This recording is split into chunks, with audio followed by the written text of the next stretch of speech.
Ahora vamos a entrar netamente a los Incoterms 2020. Como ustedes saben, los Incoterms se cambian cada 10 años, así que lo estoy poniendo en contexto como Incoterms 2020. El objetivo de la clase de hoy es el entendimiento del manejo de los Incoterms dentro del comercio internacional. Como tema, vamos a hablar sobre la entrega de mercaderías, transmisión de los riesgos y distribución de los gastos.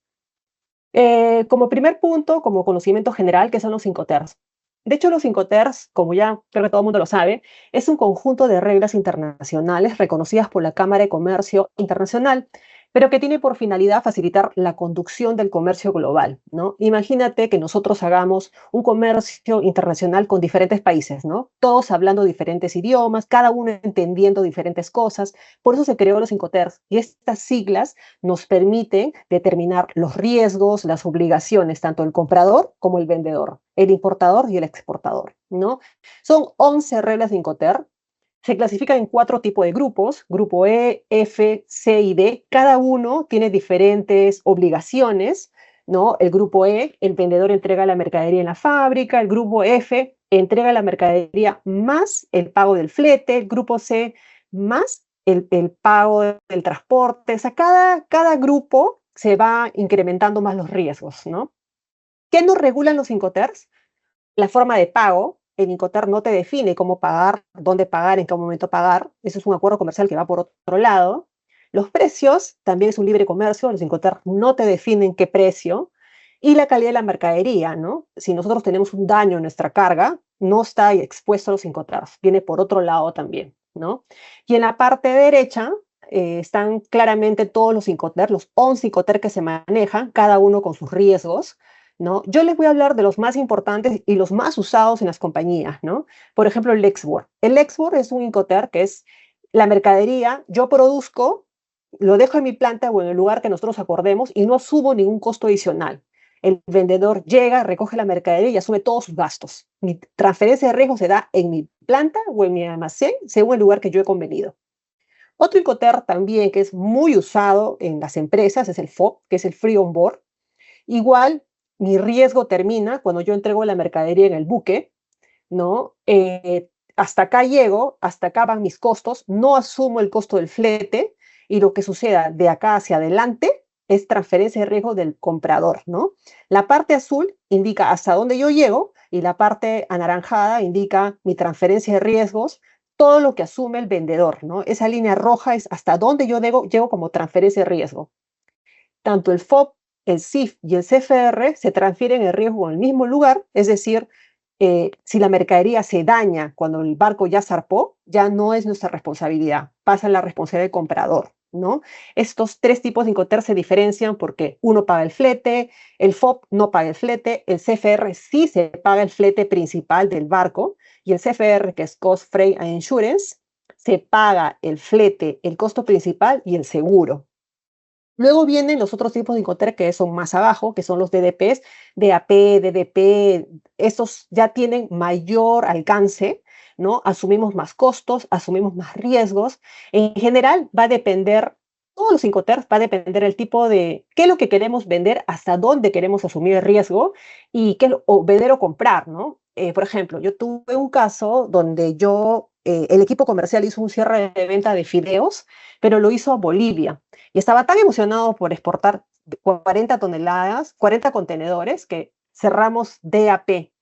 Lo cerramos en DAP y yo tenía que entregar la mercadería puesto en el almacén del cliente boliviano. Pero ahora, en esas épocas, no sabíamos tanto sobre Bolivia, pero sabemos que Bolivia hace huelgas que dos veces, 4 o 5 veces al año. Todo iba bien hasta que nos agarró una huelga. Entonces no pudimos sacar la mercadería del almacén y ya estaba montado en un camión. Entonces mis 5 camiones se llenaron de gusanos.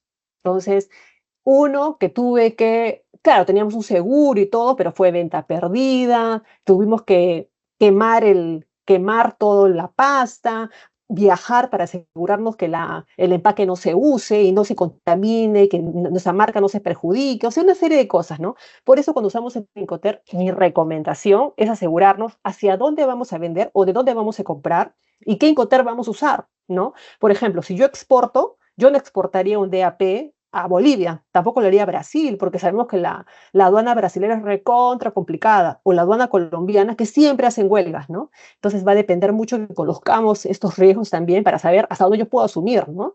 Porque de ahí me pueden venir contratos que me pongan penalidades por incumplimiento en fechas, ¿no? Son dos casos. Uno es hablar sobre el precio de exportación y el otro es hablar sobre la transferencia de riesgo. El primer caso, que vamos a exportar harina de trigo hacia Colombia. Y el equipo comercial, lo que siempre nos pasa en Alicor y en todas las empresas que he estado, el equipo comercial coloca su precio y viene hacia nosotros a preguntarnos cuál es el precio en FOB, en CFR y en CIF, en dólares por tonelada. Mi harina me cuesta 2.600, voy a exportar 15.000 toneladas. ¿Cuántos serían mis costos? ¿No? Entonces nosotros comenzamos a calcular. Como ya hemos dicho, el FOB, el CFR y el CIF tienen diferentes costos y diferentes alcances. Como dato, he puesto el gasto de embarque. El gasto de embarque es todo lo que a mí me genera desde que esté en mi planta hasta que lo lleve a puerto. El costo de traslado al puerto, el costo de agente de aduana, el costo de documentos, el costo del ingreso al puerto, todos los costos. El flete marítimo es el flete del contenedor, todo lo que cuesta trasladar la carga vía marítima, ¿no? Flete puro.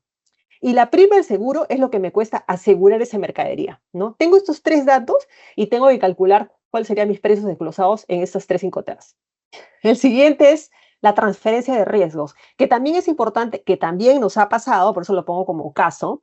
Esta es una empresa X que ofertó a una empresa importadora en Estados Unidos harina, 1.000 toneladas en export para entrega entre el 15 al 20 de marzo a $2.000 por tonelada, entrega en Callao y una forma de pago al contado. ¿Qué pasó?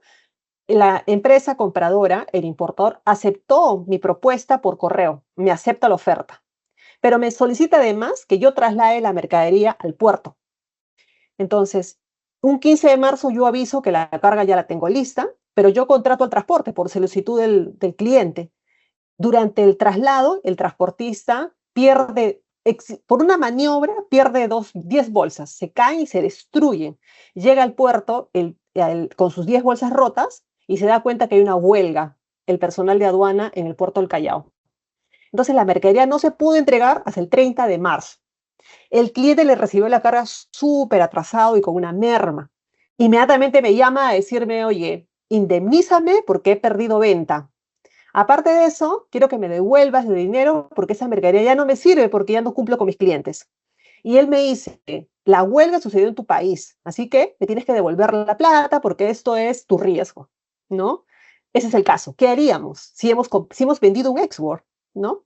El primer caso es la transferencia de riesgos. El primer caso son los costos, ¿ya? Como yo había mencionado, el export es el costo del producto. El FOB es el gasto de embarque en origen.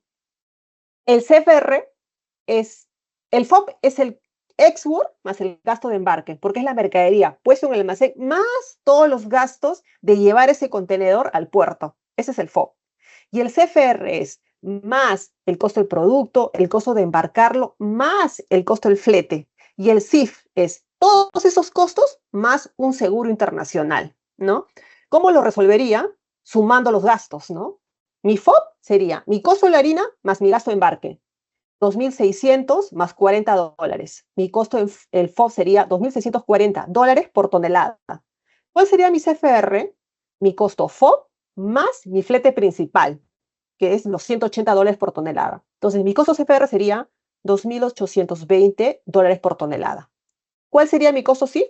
Todos los costos CFR más el seguro, porque yo asumo también un seguro, ¿no? Por eso es Cost, Freight and Insurance. $2.840 por tonelada sumando el seguro, ¿no? La prima del seguro. Entonces, esos son los tres costos y cómo se calculan los costos. Y así los Incoterms van subiendo y van incrementándose los gastos y los riesgos, ¿no? Dependiendo qué Incoterm yo lo use. Pero he puesto los ejemplos, en verdad, lo que más usamos en el comercio exterior. Y mira, y en la transferencia de riesgos, ese es un caso que también nos pasó. Pucha, ¿qué no he pasado en Alicor, ya? Pero en este caso, como nosotros vendimos un Incoterm Export, y de hecho que el cliente inclusive nos quiso demandar por todo esta, que en verdad fue una compra de menor cuantía, ¿ya? Pero la chica era media, como que quería siempre tener razón, ¿no? Entonces, después de varias reuniones para llegar a un acuerdo y al entendimiento de los Incoterms, acordamos lo siguiente, ¿no? Primero, en Incoterm Export no me obliga a mí a poner al transportista, ¿no? Yo, por poner mi mercadería en el almacén, él se lo tiene que llevar, mi riesgo se acaba. Entonces, ya con un acuerdo, un pacto, y ella dando su ok solo por el correo, yo ya tengo mi contrato de compra y venta. Solamente con un correo ya está, el acuerdo ya está. Entonces, ella aceptó eso, ¿no? Lo otro, el comprador debería haber contratado un seguro porque está comprando un export.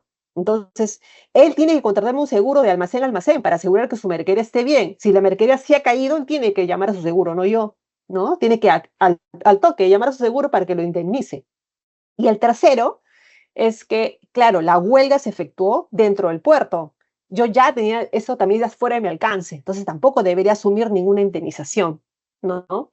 Entonces, al final, ese era un acuerdo, o sea, por Incoterm yo no tendría ningún riesgo, pero acá ya viene el tema de qué tanto yo quiero seguir con este cliente, la parte comercial, ¿no? No quiero perderlo, quiero que ese cliente me siga comprando y no quiero que, que me sienta como una amenaza, que no puede voltear hacia mí ante cualquier cosa que suceda, ¿no? Pero si llegamos a un buen acuerdo, le hicimos un descuento y nosotros asumimos la pérdida de los 10 sacos, ¿no? Así fue como terminamos, pero por Incoterm, por eso es tan importante el Incoterm, tan importante que ellos acepten la oferta, así sea un correo, así sea una grabación, lo que sea es válido, y que tan importante también es que el vendedor o el comprador sepa qué tipo de Incoterm está comprando, que él siempre tiene que asumir su riesgo con un seguro, ¿no? Entonces, como conclusión de interpretación, primero es que, como ya hemos mencionado, las reglas de Incoterm siempre van a definir la obligación, los riesgos y los costos, ¿no?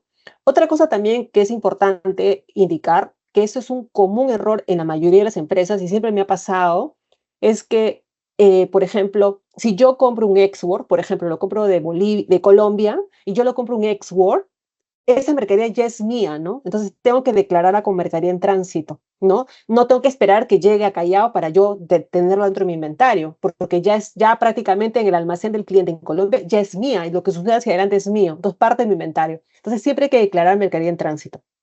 Eso también va asociado con las condiciones de pago, porque también me ha pasado muchas veces, el cliente factura de acuerdo a su necesidad, pero yo tengo que pagarle desde que la mercadería ya es mía, ¿no? Por ejemplo, hay clientes que me ponen 30 días en su factura, pero me venden CFR y me ponen 30 días desde que él produce, pero desde que él produce hasta que lo lleva al puerto puede pasar 15 días y yo le voy a estar pagando adelantado, ¿no? Desenvolviendo dinero antes. Entonces, eso también es importante tener en cuenta que tanto los Incoterms también tenemos que darnos cuenta desde qué momento entra la vigencia de la condición de pago, ¿no?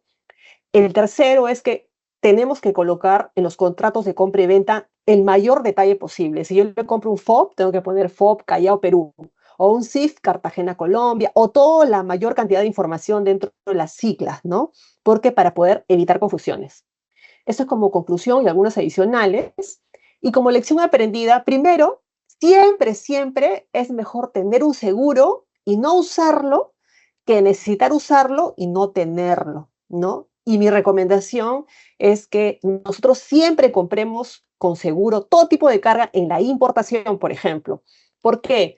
Me ha pasado también que yo he hecho unas compras en CIF, me robaron un camión dentro del lado del cliente con su responsabilidad del comprador, pero cuando comencé a revisar la póliza que él había contratado, su póliza tenía algunas condiciones para yo reclamar. Por ejemplo, que el camión tenga 5 años o sea, que tenga 10 años de uso, que no sea muy antiguo, o que su póliza decía que la mercadería tenía que salir con custodio, ¿no? Otros detalles que el cliente no, mi cliente no lo había tomado en cuenta, entonces yo no pude reclamar, entonces tuve que voltear hacia mi póliza, ¿no? Entonces sí es importante que siempre aseguremos las pólizas y que sea una condición a todo riesgo, sin condiciones, o que si me van a contratar una póliza que me dé ciertas condiciones, yo tenerlas bien claro, ¿no? Para saber qué cosa debo contratar, ¿no? Lo otro, lo que ya hemos mencionado, que debemos hacer una muy buena elección de Incoterms por cada compra. Y el último es que debemos verificar siempre las condiciones de los seguros, ¿no?